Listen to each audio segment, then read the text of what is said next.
The Boys Season 5 Episode 7 is easily one of the best episodes of this season, and with an ending that brought emotion and pain back as one of the main motivating factors to take down Homelander, this is definitely an episode to remember and the perfect way to set up the show's finale. Being titled The Frenchman, the Lady, and the Man Called Mother's Milk, we saw Frenchie, Kimiko, and MM's importance in changing the course of events in their own individual ways. Frenchie convinced Sister Sage to help him and showed that the unpredictability of love is a beautiful mystery of the world. Kimiko was the test subject and weapon, and Mother's Milk showed Starlight that in a world full of hate and suffering, doing something good within it isn't soft, it's hard as hell. I honestly can't believe the show only has one episode left, but here we are. So with that, I wanted to discuss the episode, explain that heartbreaking ending, and share what I thought of it. Here is The Boys Season 5 Episode 7 Ending Explained. Just to let you know, this video will contain spoilers. Homelander.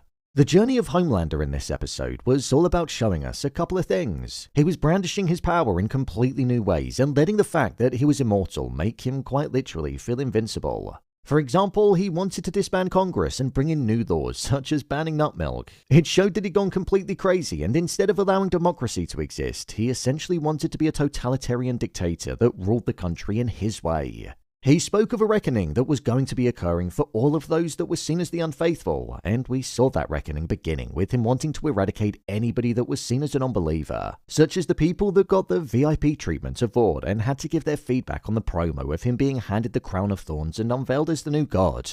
The omnipotent mindset and belief of himself was brought to the forefront instantaneously when he killed the president because Ashley told Homelander that Steven didn't believe that Homelander was truly the one true god. The wiping of the blood of his hands on the sofa and the lack of care and regard for what he'd just done showed that it all simply meant nothing to him. If people didn't believe in him, then his wrath was going to be unleashed onto them. There wasn't a place for heresy, and the country was only going to have people in it that believed in Homelander.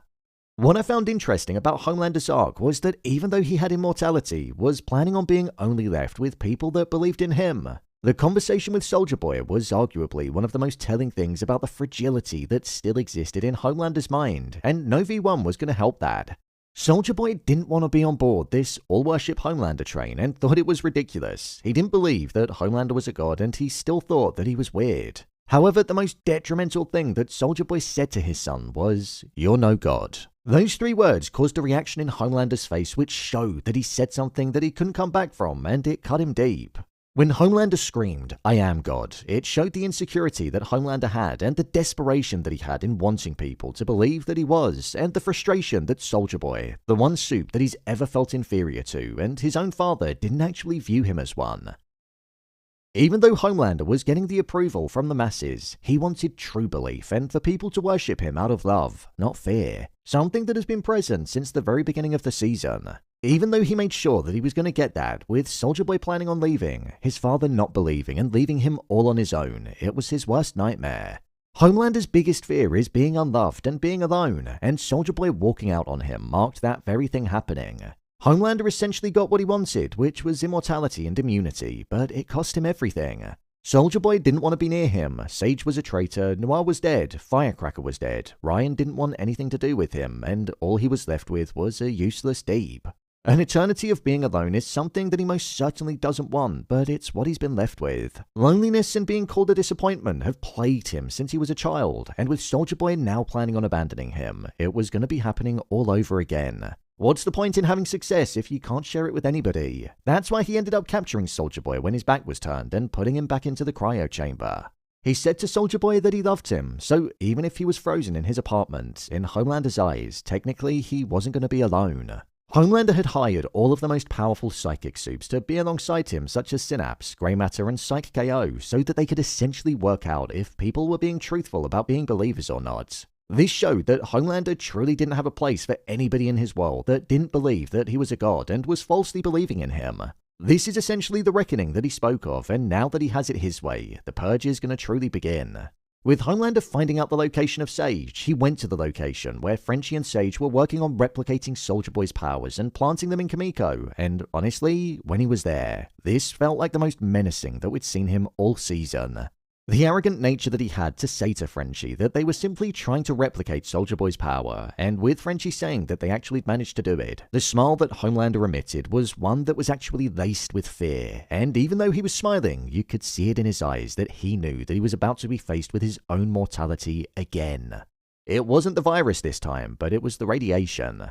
In an episode that was very much focused around love, the unpredictability of it, the beauty of it, and the power that it holds and what it truly brings, we saw it being exhibited throughout Frenchie, Butcher, Starlight, and Mothers Milk. But on the other side, we saw how Homelander had no love whatsoever, but a sheer desire to be loved. He's a person that's riddled with darkness, who's only ever wanted to be loved and has never actually had any, and that's why he's ended up exactly the way that he is. With him flying off at the end, I imagine his enraged mindset is going to begin purging anybody that's a non-believer until wants to exhibit his power and strength. I think this is actually going to end up making people turn against him, and his empire might actually begin to crumble at his own hands before it's really even been built. We even saw that ever so slightly with the Homelander supporters that were saved by Starlight when they saw that she wasn't the monster that he made her out to be. The most fun thing about Homelander over the years has been the journey into his mind, and this season has truly delivered on that. Frenchie's death. Oh man, I never thought an episode of The Boys would make me well up, but the ending to this one had me holding back the tears. During this episode, we saw that the boys were planning on essentially feeding Kimiko an atom bomb's worth of radiation, just like what happened to Soldier Boy all of those years ago, so that they could essentially replicate the power so that they could strip Homelander of Compound V. This was seeing as though they could no longer use the virus on him. It was taking its toll on Kimiko and she was struggling. However, because she had the self-healing ability, she was the only one that it would be able to work on. The moment that Frenchie said to Kimiko that after all of this is over, he wanted to get a place in Marseille and start a family with her, even showing her the exact dog that he wanted them to adopt, I knew that he'd be toast. There wasn't a chance that he was getting out after laying down the foundations for their future together. The love that Frenchie had for Kimiko, the very thing that was at the core of this episode, was what allowed the weapon to be built correctly because he managed to convince Sage to snap out of her spiral over not being able to predict love, and it was also what enabled Kimiko and Sister Sage to be able to be saved. Frenchie hid Kimiko in a zinc-covered crawl space after hearing that Homelander had arrived because that was a material that he couldn't see through, and honestly, his arrival was like a horror film. The sound of Homelander's footsteps in the distance, the shot of only his feet going up the stairs, and then when Frenchie tapped on the wall, the speed that Homelander traveled to right in front of him was utterly petrifying. Frenchie knew full well that his time was up, hence why he switched on the uranium. I loved this moment because even though Frenchie was weakening, he saw that Homelander was also becoming weaker in there too. It didn't level the playing field, but it brought Homelander down just that little bit. When Frenchie said, "Look at you, I bet you never danced a day in your life," it really brought to light that Homelander had never had any fun in his life. He was always so serious and strung up on trying to be loved rather than just letting love happen. The smile that Homelander gave was dark because we knew at that moment that it wasn't going to end well for Frenchie. Love is a power in itself, and that's what we saw during the ending when Kimiko left the crawl space and ran over to Frenchie whilst he was laying there on the floor in his final moments. Kimiko said to Frenchie, "Thank you for saving us. Thank you for saving me." And Frenchie responded and said, "No, you saved me." This again brought the focus in on love being this beautiful thing. Frenchie's life was full of chaos, disruption, and he couldn't see a life with stability, but Kimiko showed him a kindness that nobody ever had and changed his life forever. She saved him in more ways than one, and it was such a powerful moment.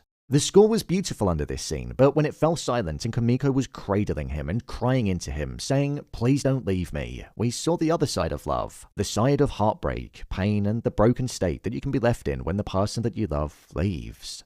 I'm not gonna lie, I didn't think I'd ever be upset at Frenchie dying, but the way that it was directed and the way that it played out was just so upsetting. With Butcher and Hughie also running back into the room, they saw that they were too late and there was nothing that could be done. This adds another personal element and desire to kill Homelander. He's taken another person that Butcher cared about. If love is the core theme, then it definitely seems like Kimiko's going to be used as the weapon on Homelander in the final episode. Butcher and Hughie. I'm actually really glad that we got an episode that had Butcher and Hughie together, because in the previous seasons, it always felt like Hughie was Butcher's younger brother in this situation, and I liked that, but it sort of fell to the wayside with Butcher becoming more selfish. However, this brought it right back. With the both of them being captured by Synapse and him having a hold over Butcher so that he couldn't utilize his powers, he transformed into Kessler right in front of him, and Hughie was told how he was essentially the Kessler in this situation.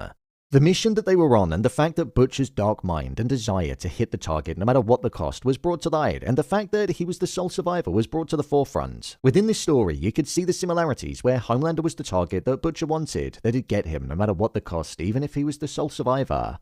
Up until this point, Hughie was annoying me because he was acting like a defeatist in a room full of people that were actually trying to do something about it. But with Synapse essentially turning into Kessler so that he could distract Butcher so he could get into his mind and find out the location of Sage and what the team's plan was. When Synapse returned to kill them, Hughie brought up the death of Synapse's brother and the responsibility that he held, which distracted his mind and enabled Butcher to gain control of his powers and break free, ultimately killing Synapse where he stood. For me, this part of the story was all about humanizing Butcher before the finale.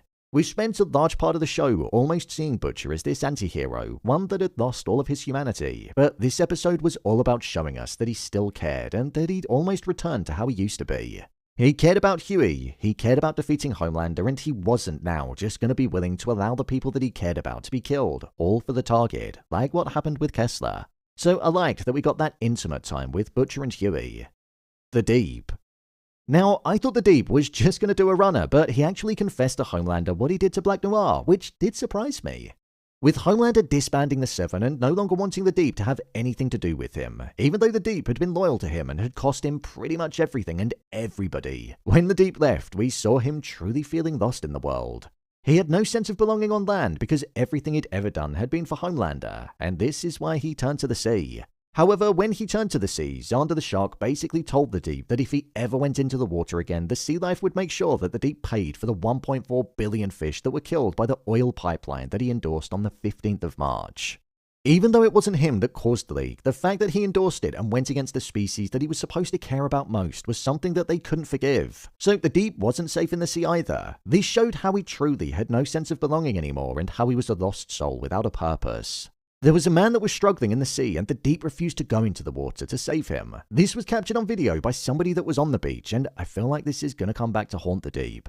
The Deep has spent his life being devoted to Vought, the Seven, and Homelander, and now that Homelander has disbanded the Seven, he's been tossed to the wayside and left on his own. I originally thought that the Deep would be killed by the sea life, and personally, I do think that will still be the case. It's just about how he's going to end up back in the water.